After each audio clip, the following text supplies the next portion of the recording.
नमस्कार, स्वागत आहे तुमचे मराठी रसोईमध्ये।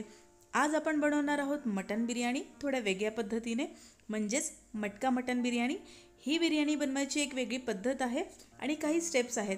जर तुम्ही त्या स्टेप्स फॉलो केल्या, तुम्हीही अगदी सहज पद्धतीने घरच्या घरी ही मटका बिर्याणी बनवू शकता। बनवायला अगदी सोपी आहे, सहज पद्धतीने कोणीही बनवू शकते। चला तर मग रेसिपीला सुरुवात करूयात। पण त्याआधी जर अजूनही तुम्ही माझं चॅनल सबस्क्राइब केलं नसेल, सबस्क्राइब करा मराठी रसोईला आणि क्लिक करा बेल आयकॉन नवीन व्हिडिओ सर्वात आधी पाहण्यासाठी। तर इथे मी सुरुवातीला मटन शिजवून घेणार आहे। मटन इथे मी अर्धा किलो घेतला आहे। एका कुकरमध्ये आधी 2 चमचे तेल ॲड केले, त्यानंतर थोडंसं मीठ ॲड करून अर्धा किलो मटन स्वच्छ धुवून इथे ॲड केले। त्यानंतर हिंग आणि हळद टाकून आपण हे व्यवस्थित परतून घेणार आहोत। व्यवस्थित हे मटन परतून घ्यायचं आहे आणि त्यानंतर ह्या मटणाला साधारण 3 ते 4 शिट्ट्या तुम्हाला काढून घ्यायच्या आहेत। तुम्ही तुमच्या अंदाजाप्रमाणे ह्याला शिट्ट्या काढून घ्या, कारण की मटन आपल्याला साधारण 80% शिजवायचं आहे।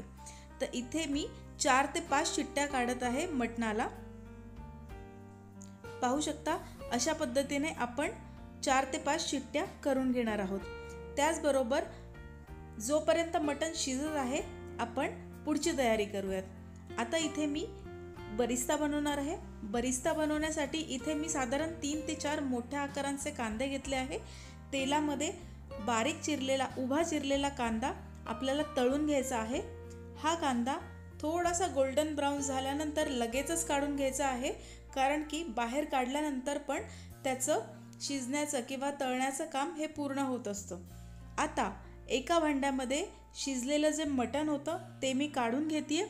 त्याचा जो रस्सा आहे तो आपण वेगळा काढून घेणार आहोत आणि जो कांदा आपण तळून घेतला होता तो त्याच्यामध्ये ॲड करणार आहोत। आता इथे आपण मटण मॅरिनेट करतोय, तर त्यामुळे मी थोड्याशा हिरव्या मिरच्या ह्याच्यात ॲड केल्यात, चवीप्रमाणे मीठ ॲड केलंय, बिर्याणी मसाला इथे मी ॲड करते साधारण 1 चमचा। त्याचबरोबर इथे मी काही पुदिना आणि कोथिंबीर चिरून ॲड करते। यासोबत 1 वाटी दही मी इथे ॲड केलेलं आहे आणि यानंतर जे पण काही मसाले आपण ॲड केलेले आहेत मटणाला, तर हे सर्व आपल्याला मिक्स करून घ्यायचं आहे। आणि जोपर्यंत आपला भात शिजत नाही तोपर्यंत हा जो मसाला लावलेला आहे, म्हणजे हे थोडक्यात मटण आहे, आपण मॅरिनेट करून ठेवतोय। आता आपण मटण मॅरिनेट करून ठेवलेलं आहे, तर आपण राईस बनवून घेऊयात। इथे राईस शिजवण्यासाठी मी एका मोठ्या भांड्यामध्ये पाणी गरम करायला ठेवलं आहे। त्यामध्ये मी मीठ ॲड करते। त्याचबरोबर एक अर्धा लिंबू मी ह्याच्यात पिळून टाकते। लिंबू पिळल्यानंतर जो राईस असतो बिर्याणीचा तो अगदी पांढरा स्वच्छ दिसतो। इथे मी 2 चमचे तेल ॲड केलंय आणि खडा मसाला ॲड केलाय।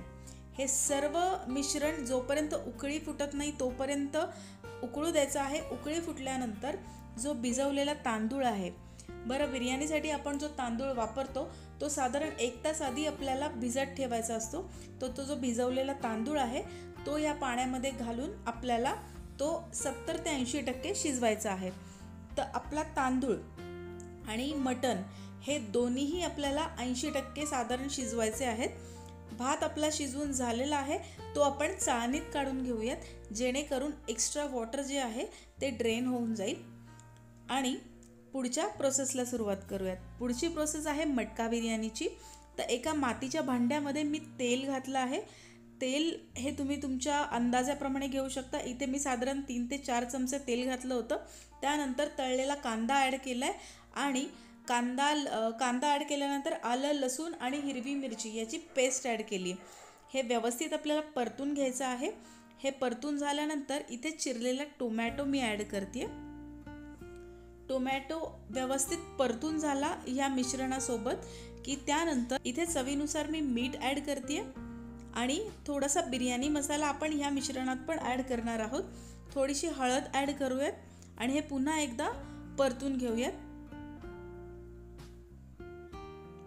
हा मसाला व्यवस्थित परतून झाल्यानंतर ह्यामध्ये आपण मॅरिनेट केलेलं मटण ॲड करतोय। साधारण अर्धा तासाला आपण मॅरिनेट करून ठेवलं होतं हे, तर हे मॅरिनेट केलेलं मटण ॲड करून आपण व्यवस्थित हे परतून घेणार आहोत. ह्याला जास्त वेळ परतून घ्यायची गरज नाही आहे, कारण की हे मटण ऑलरेडी आपलं 80% शिजलेलं आहे.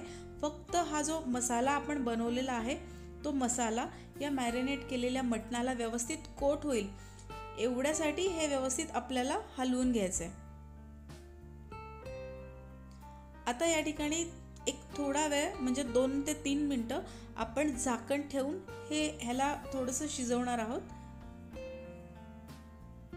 अगदी 2 ते 3 मिनटाची ही प्रोसेस करायची आहे, जेणेकरून मसाला आणि ते जे मटण आहे ते एकजीव होऊन जाईल. पाहू शकता त्याला मसाल्यालाही थोडंसं पाणी सुटलं आहे या मटणामुळे, आणि जे दही टाकलं होतं त्यालाही पाणी सुटलं आहे. आता यामध्ये आपल्याला जो आपण राईस शिजवून घेतला होता तो राईस आपण ह्याच्यामध्ये ॲड करत आहोत. मटण शिजलेलं आहे 80%, राईस शिजलेला आहे 80%.